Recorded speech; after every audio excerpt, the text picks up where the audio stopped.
escolta, mira, que m'he enterat que a l'institut feu moltes coses vosaltres, jo no sé massa, i que he vist que l'altre dia celebràvem el 25N, Dia contra la Violència de Gènere, i que és el segon any que organitzeu alguna cosa.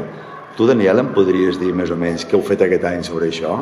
Sí, doncs el que volíem bàsicament era conscienciar la gent del que s'estava reivindicant aquest dia i llavors, sobretot pels cursos més baixos, primer i segon, que potser no sabien tant d'això, doncs hem organitzat algunes xerrades i els hem posat un vídeo per obrir debat amb ells i perquè entenguin aquesta lluita que estem fent.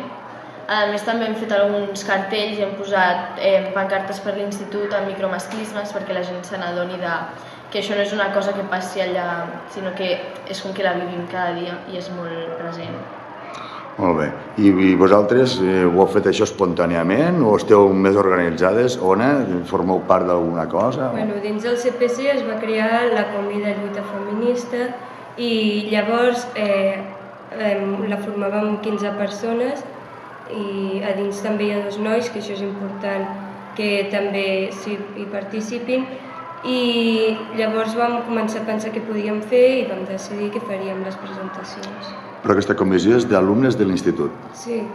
Unes 15 persones, dius, no? Sí, d'ESO i batxillerat. Ah, molt bé. I us reuniu cada X temps o parleu de temes o...? Dins del CPC fem una assemblea al gimnàs cada divendres i ara ja s'han tret les comis, però igualment, si s'ha de parlar del tema, se'n parla i doncs muntem coses.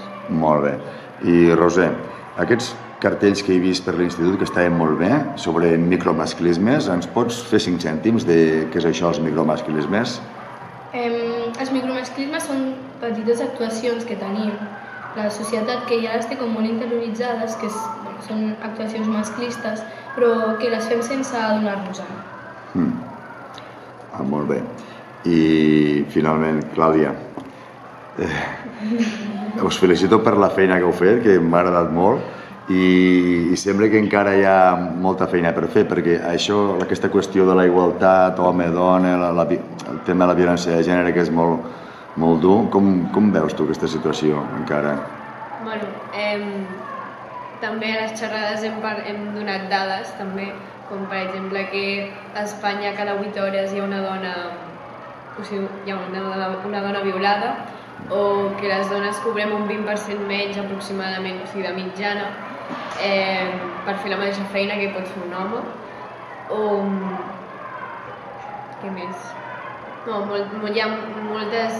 Sí, en el que portem de temps, portem 85 dones assassinades per aquesta violència de gènere i també és com que a les xerrades no ho hem parlat tant perquè no hem tingut tant temps, però també relacionem el masclisme amb el capitalisme, ja que pensem que, per exemple, aquestes samarretes que s'han posat de moda últimament de bifeminist o coses així que es porten molt, doncs darrere hi ha una feina de dones esclavitzades per ser mà d'obra barata 16 hores al dia teixint les samarretes. I trobem que va lligat la lluita anticapitalista amb el masclisme. Molt bé, Clàudia. Doncs Roser, Ona, Daniela, us felicito per la feina que feu i a seguir dinamitzant, lluitant i treballant. Moltes gràcies. Gràcies. Això que...